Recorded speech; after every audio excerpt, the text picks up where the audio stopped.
Tell me the writers of those materials didn't know these materials here to some extent and weren't playing with them. I believe they were playing with them and disagreed with them and were having a little fun at their expense because they disliked this material so much. Yet they still wanted to be messianic. They wanted a different kind of messianism. And where's the pacifism here? Where are the peaceful Essenes contemplating in the wilderness? These are not peaceful people in the wilderness. These are very aggressive people. I just read you some of the most aggressive things you could imagine. The community rule is even more aggressive than the Damascus stuff. Doesn't mean the same person wrote all these materials. But what did I just read you that sounded pretty aggressive to me? I can't find it exactly here, but everlasting hatred for the men of the pit and a spirit of secrecy. Well, there's no love lost here, and these shall be the rules for his loving and his hating. So you love some people, but you hate other people. You see, you don't love your enemy. That's another total opposition of this material and the material that we're familiar with. I'm not saying you should do either one. Although most people I know don't love their enemy. I didn't even meet many Christians who love their enemies. I know a lot of people don't love me. And I never met anyone who came and kissed me on the cheek or something like that, you know. I think most of us are more like these people here. We don't love, it's nice to love your enemy if you feel you can. I don't really feel I can love Saddam Hussein or Bin Laden or Hitler. I think I know what I need to do to those people. You know, so one is idealism. There's nothing wrong with it. It's beautiful. It's an idealistic, platonic, idealized universe. But in the midst of the Roman Empire, with all that evil, with all that pollution, with all that corruption, with all that brutality, with games in the Colosseum, with people being thrown to animals, with blood sports, and all that sort of thing, I'm supposed to love my enemies in a situation of that kind? You're asking a lot. Maybe the people asking it are more interested in keeping the Pax Romana,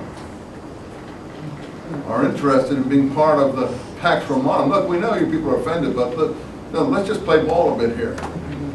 Turn the other cheek, etc., etc., etc., etc., etc. Maybe this is the Jesus of the Pax Romana. Maybe it's not the Palestinian Jesus. I don't know. I don't have the answers. You are. I'm introducing you to these questions that you can think about the rest of your lives, for good or for bad, as you wish. You know, I'm not going to embarrass me or be embarrassed. I'm just showing you what the real meaning of these documents is. And it's not just to be followed by, oh, the Dead Sea Scrolls, isn't it fun to go and see them? These are frightening documents. And documents with deep, deep significance for the study of this period. Let's go back to the community rule. So, to keep away from polluted evil riches, as James says, keep away from the pollution of the idols. And look at this here, line 17 of column 6. Keep away from the riches of the temple and robbing the poor of his people, the poor. But this is not the Ibyanim here. This is like the poor in the sense of being meek. And murdering orphans. These people are angry, aren't they? They're really angry. They're very angry at some establishment that they feel is doing horrible things. Rather to separate between polluted and pure and distinguish between holy and profane. Wow. That should knock your socks off. Why? Do you know a document that says just the opposite that we're all familiar with? What does Peter learn in the tablecloth vision in Acts, you people who know your Gospels and your New Testament? He learns the voice from heaven cries out, "Eat, Peter, eat." Don't worry about the pure food here. Eat, Peter, eat. And the tablecloth, this is not historical, obviously. Tablecloth comes down, this is symbolic, this is polemics. Tablecloth comes down with all what the Jews have as forbidden foods, what the Jews call treif. And Peter said, "No, Lord, remember that? I have never eaten any unclean thing." Now we are familiar with that passage in Scripture. Well, you should be. It's Acts, I can't It's, I can't find it. Oh, it's Acts 10:15 and 10:28.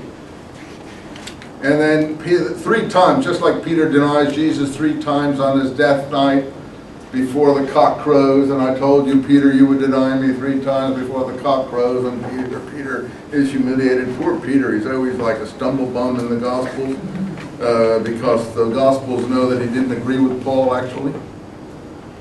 And Jesus is walking in the Sea of Galilee, and Peter wants to walk on the waters too.